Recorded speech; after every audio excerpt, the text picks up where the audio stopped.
Bonjour, ladies and gentlemen, and welcome back for part two of our section on France. In our last session, in part one, we saw the rise of the Bourbon monarchy, and we saw how, under the rule of the Bourbon dynasty, France became an absolute monarchy, first through the actions of King Henry IV, and then his son, Louis XIII, and Louis's very able advisor, Cardinal Richelieu. Together, they all changed France into the absolute monarchy that it has now become. Well, in today's session, we're going to look at the next king in line, King Louis XIV, the very famous, very powerful king in France, probably the most famous and most powerful in all of the age of absolutism, better known as the Sun King. He is the subject of today's session. So on to the essential questions. Now, I said we call this guy the Sun King, but why? How do you get a nickname like that? Why is Louis XIV known as the Sun King? And additionally, why does Louis build probably the most well-known palace in all of Europe, the Palace of Versailles? We'll take a look at this place and discuss why Louis built this magnificent palace and how it was intended to be a symbolization of his view of the power and glory of himself and his country. We'll also look at France under the reign of King Louis XIV, specifically French culture. How does it benefit from his time in power as king? But we'll also look quite a bit at how, for all the positive things that happened under Louis's reign, a lot of his policies are going to hurt France in the long run. Specifically, his foreign policy. Why is that bad for France in the long run? His actions pertaining to the Protestants. Why is that bad for France in the long run? His tax system. Why does that hurt France in the long run? You know, his wars, that going with his foreign policy. How does all of that hurt France in the long and the short term? So those are the essential questions. That's where we're headed today. Thus, without further ado, let's go ahead and get started. So Louis XIV becomes King of France in 1643 when he is just 5 years old. Isn't that cute? Little boy King Louis over there. However, the boy king would grow up to become the most powerful of all the monarchs of the Bourbon dynasty and the most powerful and well-known of any monarch in Europe during this age of absolutism. Louis ruled for 72 years. Can you imagine that? 72 years this guy sat on the throne of France. That is a lifetime for some people, and in Louis's time, 2 lifetimes really for a lot of other folks. And during his time as king, he will set the standard of style, of luxury, and power that all other monarchs in Europe only wish that they could emulate. The style of palaces built, the style of dress, the manner of governing will become very popular in other parts of Europe because people want to be this guy. He surrounds himself with wealth and pomp and pageantry because he wants to demonstrate not just his style but his immense power. He loves to show off his wealth because he wants people to see how wealthy and powerful he is, and through that his country, France. And so it's a lot of showing off, but he surrounds himself with all this wealth and gold and everything that you can imagine. And because of the power and the extravagance of his court, he is often known as the Sun King, because the wealth and power of France revolved around him, the wealth and power of Europe revolved around him as the planets do around the sun. So they called him the Sun King. Now, the Sun King, Louis, emphasized a very strong monarchy, and of course it's because he believed in absolutism, but also he believed that if you didn't have absolutism, then the world could be chaotic and disorderly. And this fear of chaos and disorder stems from something that happened during his childhood. He, like the rest of us, is shaped by events of his youth.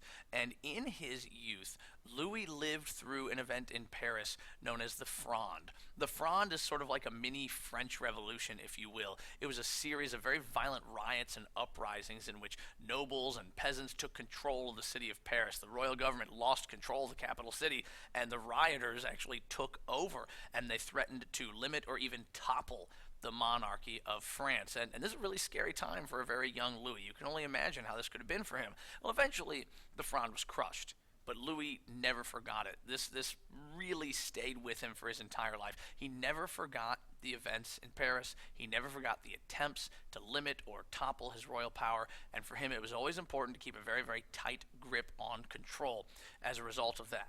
Now, he never felt comfortable in Paris again as a result of this, too. Afraid that this type of rebellion could take place again, as soon as he was able, Louis moved his entire royal court and his entire government away from the city of Paris and into a new palace that he would build 20 miles away from the city, 20 miles away from Paris. He would build it at a site that originally was just a small hunting lodge at an area called Versailles. But on that site, out of that small hunting lodge, he would build the grandest and most majestic palace in all of Europe. The Palace of Versailles was absolutely massive. No expense was spared in building this sprawling, gigantic structure. He brought in the best architects, the best artists, the best building materials.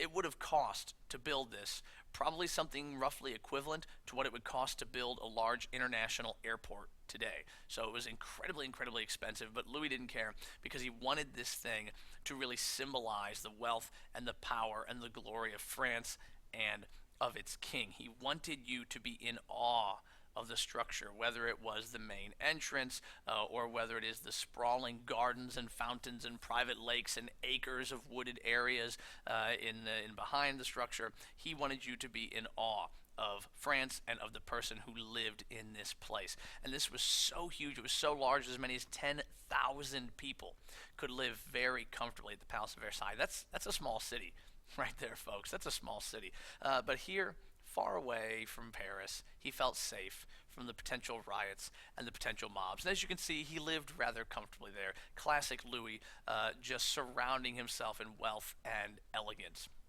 Now, he even forced all of the nobility of France to attend court and to live at Versailles. And this is so he can keep a constant watch on them. Remember, the nobles were part of the revolt that happened with the Fronde, and he wants to keep his eye on them constantly.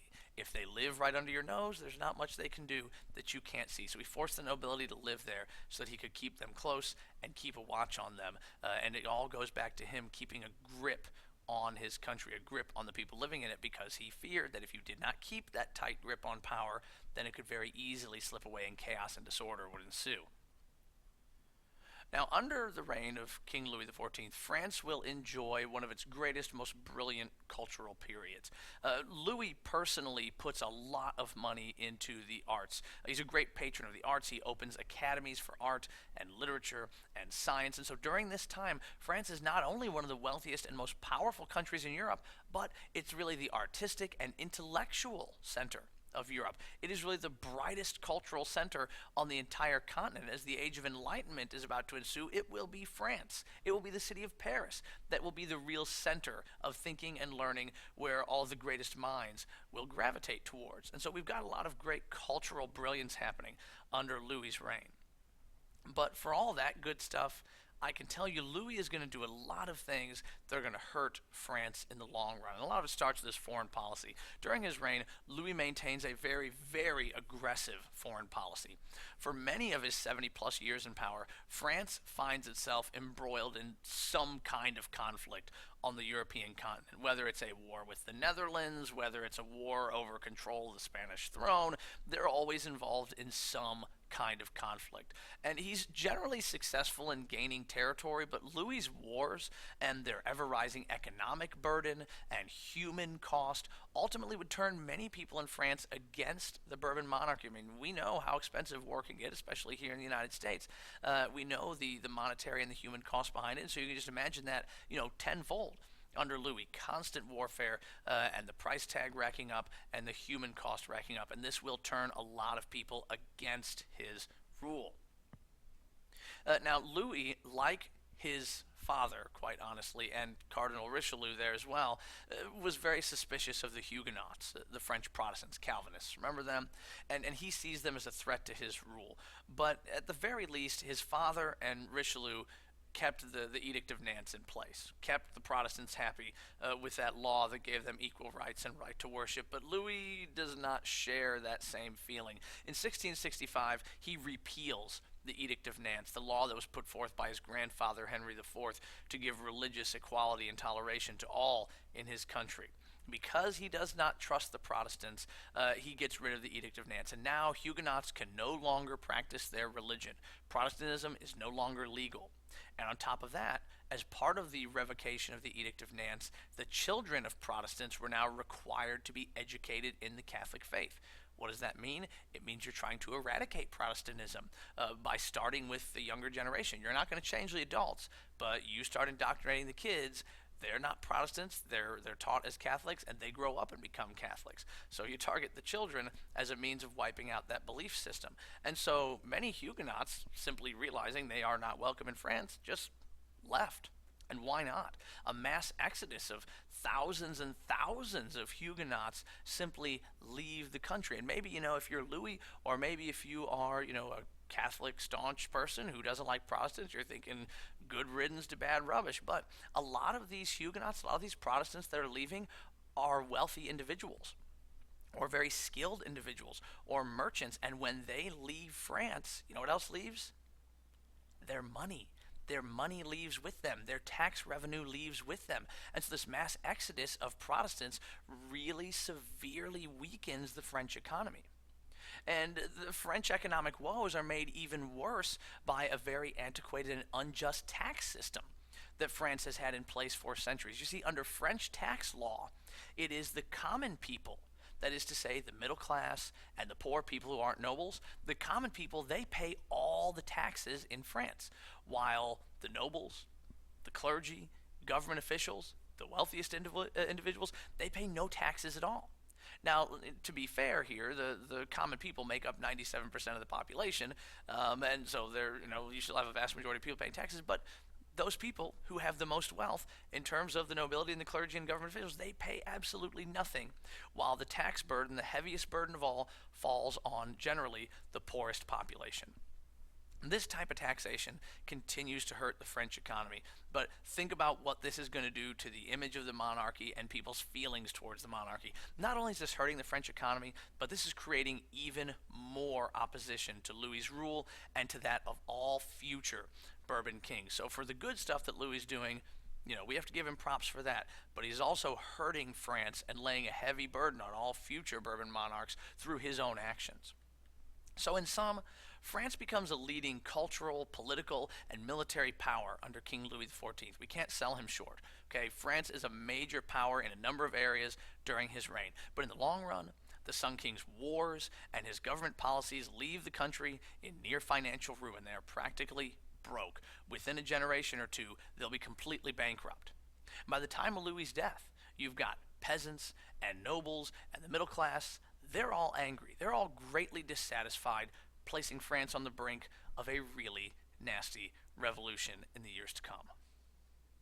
Well, that's how we conclude France, ladies and gents. We looked at the most famous and powerful of all the French monarchs, King Louis XIV. We saw why he was called the Sun King, and we visited his great palace at Versailles and saw how that was intended to be an extension of the wealth and power of himself and his country. We also saw a little bit of France under the reign of Louis, how, under Louis, his patronism of the arts and sciences and literature really made France a cultural center of Europe during his time. But many of his policies and decisions will hurt France in the long run, whether it is wars and foreign policy, whether it is actions against the Protestants, or whether it was that unjust tax system. He's setting France up for some very, very bad times ahead.